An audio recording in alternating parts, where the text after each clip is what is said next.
Hola a todos, bienvenidos de nuevo al canal. Hoy os traigo un vídeo sobre una de las drogas ilegales más consumidas mundialmente, que es la marihuana. Cada vez las políticas sobre el uso recreativo de la marihuana son más permisivas y además se está planteando utilizarla como terapia. Por eso en este vídeo quiero hablaros sobre los efectos negativos de la marihuana, pero también sobre los posibles efectos positivos que podría tener esta droga. Si te interesa saber un poco más acerca de los efectos que tiene esta droga en nuestro organismo, quédate en este vídeo.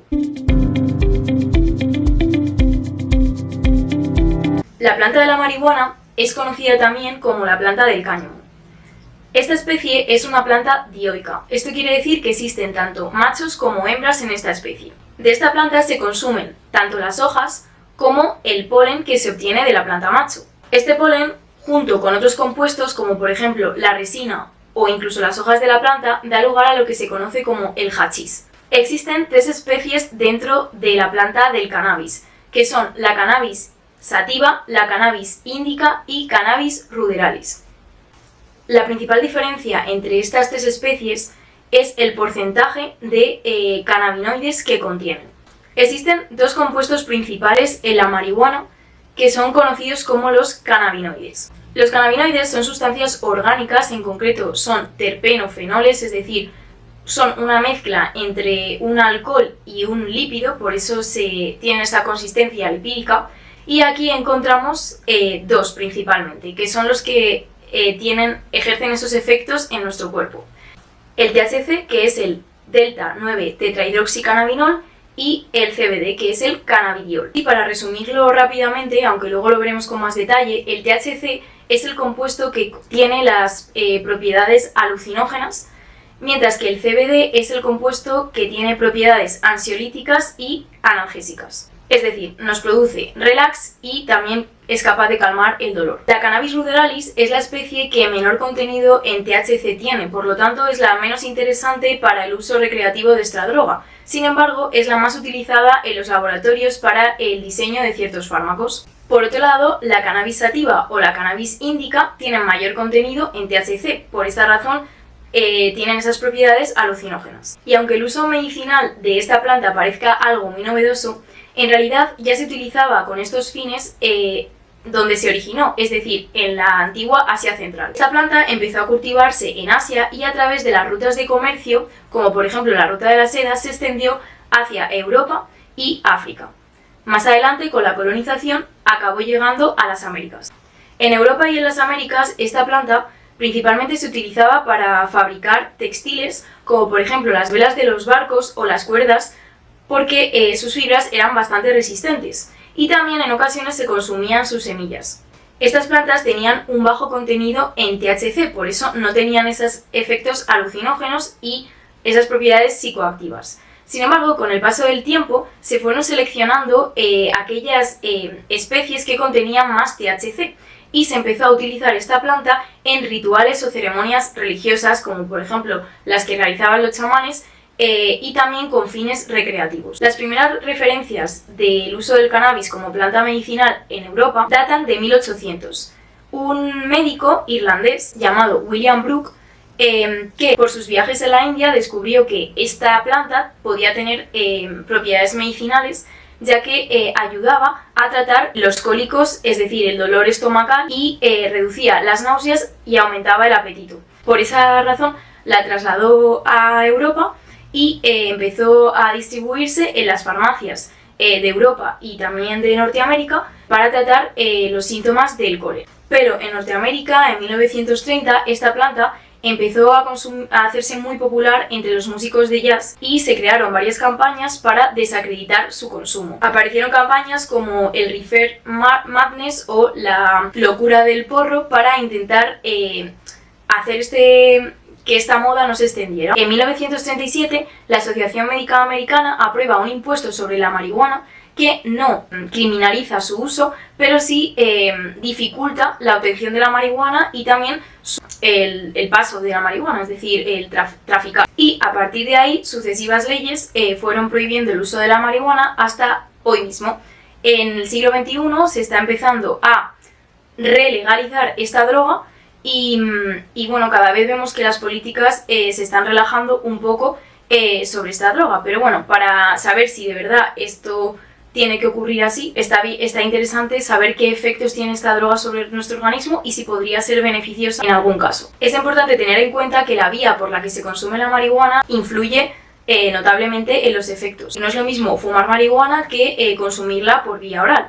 Cuando la marihuana se fuma, los efectos son mucho más rápidos, ya que las sustancias llegan muy rápido al torrente sanguíneo y al cerebro. Pero cuando se ingiere, por ejemplo, en los típicos brownies de chocolate que nos gustan a todos, ahí hay que tener cuidado, porque al estarla ingiriendo tarda mucho más en hacer efecto y por lo tanto es un poco complicado controlar las dosis. Es más peligroso, ya que podemos estar ingiriendo una gran dosis sin darnos cuenta. Los efectos principales de consumir esta droga son una sensación de relax y bienestar acompañada con otras sensaciones físicas, como por ejemplo aumento del ritmo cardíaco, reacciones más lentas, incoordinación motora y aumento del apetito. Esto también va acompañado con otros efectos psicológicos, como por ejemplo lentitud de pensamiento, pérdida de la noción del tiempo e incluso alucinaciones. Pero es que, aunque esta droga produzca alucinaciones, no se clasifica dentro de las drogas alucinógenas, sino dentro de las drogas depresoras.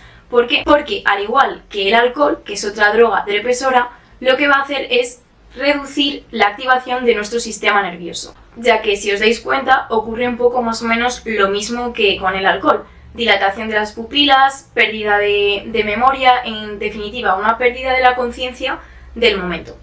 ¿Y cómo puede ejercer estos efectos la marihuana en nuestro organismo?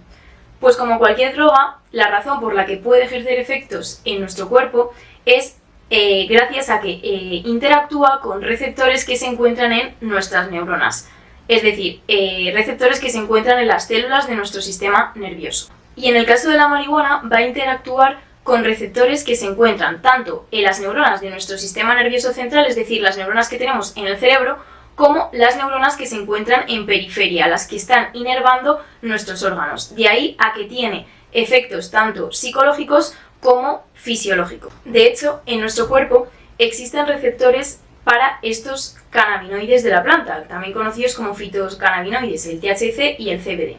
Estos receptores están ahí por una razón, porque en nuestro cuerpo también existe un sistema relacionado con los cannabinoides. En este caso, hay sustancias que producimos de manera natural que son los endocannabinoides. En concreto, existen dos que son molecularmente similares a estos fitocannabinoides de la planta, similares al THC y el CBD. La anandamida es similar al THC y el araquinodil glicerol también es similar al CBD. De manera natural, estos dos compuestos los produce nuestro cuerpo para modular ciertas propiedades fisiológicas, como por ejemplo el sueño, el apetito y producir sensaciones de bienestar y relax, además de analgesia. Existen dos receptores dentro de este sistema endocannabinoide que son el CB1 y el CB2 principalmente.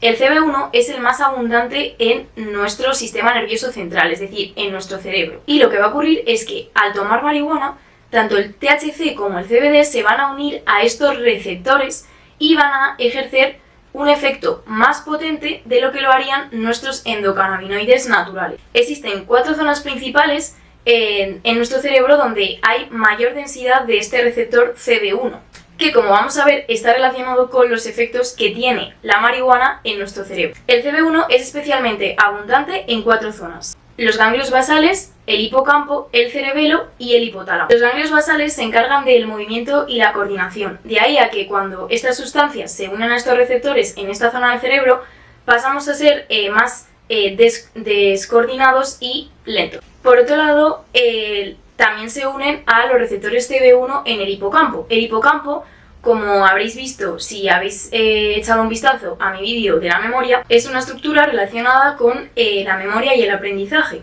es decir, con la asociación de eventos. Por esa razón, cuando consumimos marihuana, los efectos sobre el hipocampo son de suprimir la actividad del hipocampo y por esa razón no podemos crear recuerdos ni estar conscientes en el momento. Y por esa razón hay una pérdida de memoria y después de consumir marihuana. Además, he observado que las personas que consumen marihuana de manera crónica disminuye el volumen del hipocampo con el tiempo. De ahí a que se produzca pérdida de memoria a largo plazo. Por otro lado, el CB1 también es muy abundante en el cerebelo, que está relacionado también con la coordinación de los movimientos.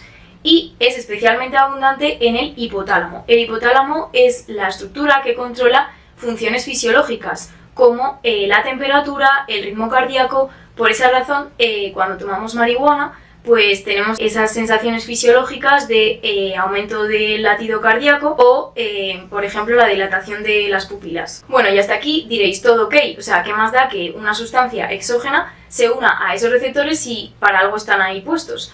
Bueno, pues el problema es que estas dos sustancias, el THC y el CBD, no solamente se unen a estos receptores, sino que se unen de una manera más intensa, es decir, con mayor afinidad, tardan más tiempo en desengancharse, por decirlo así, y su efecto va a ser más potente que las sustancias endocannabinoides que producimos de manera natural. Por esa razón, el efecto es mucho más potente y puede llegar a desequilibrar todo el sistema endocannabinoide de nuestro cuerpo, sobre todo si consumimos marihuana de manera crónica. Una cosa que hay que tener en cuenta es que el THC y el CBD no son como tal neurotransmisores. Esto quiere decir que no son los mensajeros entre la comunicación de dos neuronas. Más bien lo que hacen es que controlan la cantidad de neurotransmisor que libera una neurona en su terminal, lo que quiere decir que en realidad lo que controlan es cuánto, en qué cantidad las neuronas se comunican. Si se libera mucho de otro neurotransmisor o poco de ese neurotransmisor. Son los que controlan si va a haber comunicación entre las neuronas o no. Y por esta razón no solamente alterarán nuestro sistema endocannabinoide, sino que también van a alterar otros sistemas de nuestro cerebro, es decir, van a afectar a otros neurotransmisores indirectamente. Por ejemplo, uno de los neurotransmisores afectados va a ser la dopamina. En el caso del THC, este tiene mucho efecto sobre el neurotransmisor dopamina, de manera indirecta. Lo que realmente ocurre es que el THC disminuye la liberación de GABA. El GABA es un neurotransmisor que inhibe a las neuronas dopaminérgicas, las neuronas que producen dopamina, para que dejen de liberar tanta dopamina. ¿Qué pasa? Que si el THC, al unirse a los receptores, inhibe a GABA, esas neuronas van a liberar más dopamina de la que deberían. Y por esa razón, la droga va a ser adictiva. Como sabéis, la dopamina es el principal neurotransmisor relacionado con los circuitos de recompensa del cerebro. Esto quiere decir que es uno de los neurotransmisores que produce placer y bienestar. Cuando tomamos marihuana, los niveles de dopamina aumentan muchísimo en nuestro cerebro, generándonos esa sensación de bienestar y satisfacción. Además, aumentan la concentración. Por eso mucha gente dice que al consumir marihuana se concentran mejor o tienen una mayor creatividad. A pesar de que hemos dicho que es una droga depresora del sistema nervioso. Te puede hacer relajarte, pero a la vez puede aumentar tus niveles de concentración y creatividad. ¿Pero qué es lo malo de los niveles elevados de dopamina? Pues que producen adicción, que es lo que ocurre con otras drogas como por ejemplo la cocaína. En el caso de las personas que consumen recurrentemente marihuana, se desequilibra por completo el sistema de recompensa. Lo que ocurre es que están liberando dopamina de manera constante en grandes cantidades en su cerebro. Y de manera natural el cerebro se adapta, genera más receptores de dopamina y disminuye para equilibrar la producción natural de dopamina. De ahí a que a largo plazo estas personas necesitan consumir la droga para mantener satisfecho a su cerebro, por decirlo así. Y por eso a largo plazo sí que podríamos decir que la marihuana disminuye los niveles de dopamina basales. Por eso tenemos el típico estereotipo de persona que consume marihuana de manera habitual con las siguientes características. Por ejemplo, una pérdida de motivación en las actividades cotidianas, dejan de tener interés por las cosas que antes les hacía ilusión, inclusive ciertos alimentos que antes le eran apetecibles, como por ejemplo el chocolate o los dulces. También presentan apatía, pérdida de memoria, como hemos dicho antes, por el tema de la reducción del volumen del hipocampo, y en algunos casos incluso depresión. Ya que esto no acaba aquí, porque además de afectar a la dopamina, también puede afectar a otro neurotransmisor relacionado con la felicidad y el bienestar, que es la serotonina.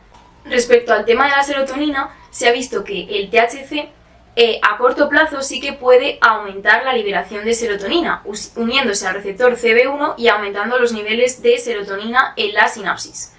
Y por lo tanto, muchas veces pues, se ha pensado que la marihuana podría ser una buena solución para casos de ansiedad o depresión. Sin embargo, se ha visto que el consumo a largo plazo del THC puede disminuir la liberación de serotonina, es decir, a corto plazo aumenta la liberación de serotonina, pero a largo plazo el consumo crónico puede llevar a una liberación disminuida de este neurotransmisor. Por esa razón no parece ser candidato para tratar síntomas de la ansiedad o la depresión. Pero sí que hay bastantes estudios que destacan algunos efectos positivos de la marihuana, entre ellos la analgesia y el aumento del apetito, que pueden ser útiles como tratamiento en algunas patologías. Entonces, ¿para qué dos patologías podría estar indicada la marihuana? En cualquiera de sus formas, los fármacos o la planta original. Pues en patologías actualmente se utiliza en neuropatías y en cáncer. En el cáncer no se utiliza como terapia, ya que como tal no se han visto efectos de la marihuana que puedan curar la enfermedad, pero sí pueden ayudar a reducir los síntomas. En pacientes que están tomando quimioterapia se les receta el THC, ya que tiene, como hemos comentado antes, esas propiedades de un aumento del apetito y reducción de las náuseas y los cólicos. En algunos países europeos sí que ya se empieza a recetar la marihuana, tanto el componente THC como CBD, en un medicamento que se conoce como Savitec o Nabiximol. Es un spray bucal que contiene tanto CBD como THC y se receta en pacientes con esclerosis múltiple. Y también el CBD se ha visto que puede tener un uso beneficioso en casos de epilepsia. Pero vamos, que como podéis observar, aún queda muchísimo por investigar acerca de este tema. Faltan muchas evidencias de los efectos medicinales o terapéuticos de la marihuana y por lo tanto se necesita más investigación. Y bueno, hasta aquí el vídeo de hoy, espero que os haya gustado. Si tenéis alguna duda o alguna cuestión que queráis poner en los comentarios, para resolverla en próximos vídeos podría hacer un segundo vídeo acerca de los nuevos avances sobre este tema. Y si os ha gustado, no dudéis en darle a like y suscribiros a este canal. Y nos vemos en el próximo vídeo.